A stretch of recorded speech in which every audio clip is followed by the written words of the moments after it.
जय श्री कृष्णा। आज हम समझेंगे श्रीमद् भगवद गीता के दूसरे अध्याय का 46वां श्लोक। भगवान श्री कृष्ण अर्जुन से कहते हैं, यावानर्थ उदपाने सर्वतः संप्लुतोदके तावान सर्वेषु वेदेषु ब्राह्मणस्य विजानतः। चलो सबसे पहले हम एक एक शब्द का मतलब समझते हैं, फिर हम समझेंगे पूरे श्लोक का मतलब। यहाँ पर सबसे पहला शब्द है यावानर्थ। ये बना है दो शब्द से, यावान और अर्थ। यावान का मतलब होता है जितना और अर्थ का मतलब प्रयोजन। अगला शब्द है उदपाने और इसका मतलब होता है छोटे जलाशय में। फिर है सर्वतः और सर्वतः का मतलब होता है सब ओर से। फिर है संप्लुतोदके और संप्लुतोदके का मतलब होता है परिपूर्ण जलाशय के, मतलब कि एक ऐसा जलाशय जिसमें कि पानी पूरी तरह से भरा हुआ हो। तो यहाँ पर पहले लाइन का मतलब हो गया कि सब ओर से परिपूर्ण जलाशय के प्राप्त हो जाने पर एक मनुष्य के लिए छोटे जलाशय का जितना प्रयोजन होता है। यह था पहले लाइन का मतलब। अब हम चलते हैं दूसरे लाइन पर। यहाँ पर सबसे पहला शब्द है तावान सर्वेषु।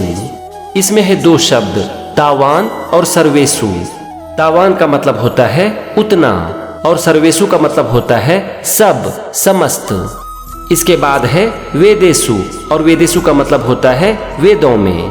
फिर है ब्राह्मणस्य मतलब ब्राह्मण का, और अंतिम शब्द है विजानतः और इसका मतलब होता है संपूर्ण ज्ञानी। इसको हम इंग्लिश में इनलाइटेंड भी कहते हैं। तो यहाँ पर दूसरे लाइन का मतलब हो गया कि एक ब्राह्मण जिन्होंने कि संपूर्ण ज्ञान प्राप्त कर लिया हो, उनका वेदों में उतना ही प्रयोजन रह जाता है।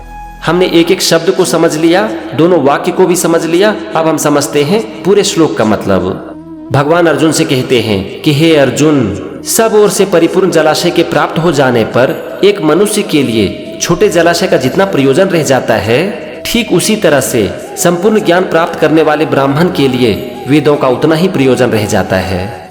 मैं इसे आपको थोड़ा आसान भाषा में समझाता हूँ। यहाँ पर भगवान कह रहे हैं कि जिस तरह से एक मनुष्य जब अपने जीवन में कुछ बड़ा कर लेता है तो फिर छोटी छोटी चीजें उनके लिए मायने नहीं रखती, ठीक इसी तरह से जब एक ब्राह्मण जब ज्ञानी हो जाता है, ज्ञान को प्राप्त कर लेता है, तो फिर वेद उनके लिए मायने नहीं रखती। ये था दूसरे अध्याय का 46वां श्लोक। अगले वीडियो में हम समझेंगे 47वें श्लोक को। जय श्री कृष्णा।